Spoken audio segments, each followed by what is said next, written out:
High বন্ধুরা, আমি সম্প্রীতি প্রীতির রোজ নামচার নতুন একটি মিনি ব্লগে তোমাদেরকে সবাইকে স্বাগত। প্রচণ্ড গরম পড়েছে, তো তাড়াতাড়ি ঘুমও ভেঙে গেছে। আজকে রোববার, তো কি হয়েছে, তো ঘুম থেকে উঠে নিজে নিজে ফ্রেশ হয়ে নিচ্ছিলাম আর কি। তো বাইরে আমি দেখছিলাম শুধু যে কি হারে এত সকালেও রোদ উঠেছে। তখন কটা বাজে, 6:30 7টা হবে।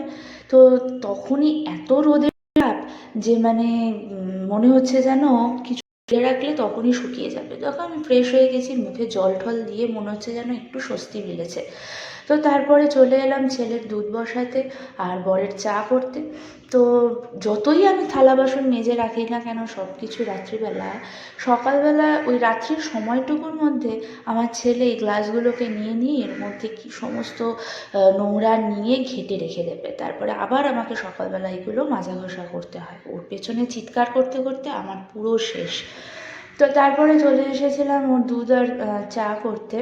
তো দেখো, দুধটা আমি ঢেলে নিচ্ছি আর এক হাতে ঢালতে গিয়ে কিছুটা দুধ ফেলে দিলাম।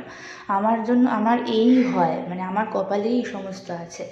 তো তারপরে ওর দুধটা বসিয়ে টসিয়ে নিয়ে এগুলো পরিষ্কার পাতি করে ঠরে নেব, নিয়ে তারপরে চলে যাব আমার ছানাকে তুলতে। ছানাকে তুলে দিয়েছি, এবার ছানাকে ফ্রেশ করিয়ে নেব। আর এই হচ্ছে সকালে আমার আরেকটা যুদ্ধ, হচ্ছে ওকে ব্রাশ করানো।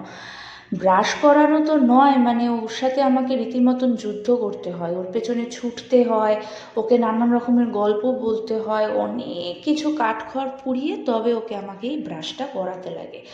তো তারপরে ওকে ব্রাশটা করিয়ে নিয়ে ওকে ফ্রেশ করিয়ে নিলাম, কেননা এই গরমের মধ্যে ও প্রচণ্ড নাজেহাল হয়ে যাচ্ছে।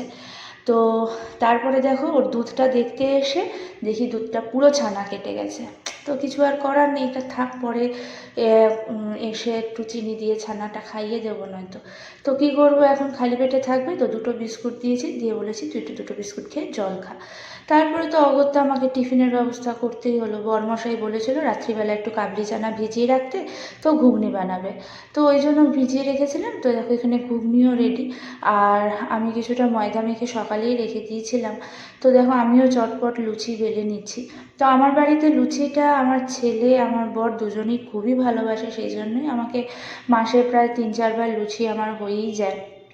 তো আমার প্রথম লুচিটা ফোলেনি, তার কারণ হচ্ছে গিয়ে তেলটা একটু হালকা ঠান্ডা ছিল, বেশি ভালো গরম হয়নি। তো প্রথমটা ফোলেনি তো কী হয়েছে, দ্বিতীয়টা দেখো এমন ফোলান ফুলেছে যে কড়াইয়ের ওপর থেকে দেখা যাচ্ছে। তো এইভাবে আমি প্রত্যেকটা লুচি ভেজে নিয়েছিলাম, বরমশাইয়ের ছেলের। আমি ভেবেছিলাম আমি এসে খাবো, কেননা এই গরমের মধ্যে আমার কিচ্ছু খেতে ভালো লাগছিল না। আমি খালি জল খাচ্ছিলাম, এত জল পিপাসা পাচ্ছিল, মানে আর মনে হচ্ছিলো যেন আমি পুরো মানে সমুদ্রটাই গিলে নেব। তো তারপরে দেখো, ছেলেকে খেতে দিয়ে দিয়েছি, ওকে খাইয়ে দিয়ে তারপর রেডি করিয়ে নিয়েছি আমরা যে জায়গায় যাব বলে। তো ওকে রেডি করিয়ে আমিও রেডি হয়ে গেছি। রেডি হয়ে গিয়ে আমি আর ছেলে দুজনেই বেরিয়ে পড়েছি।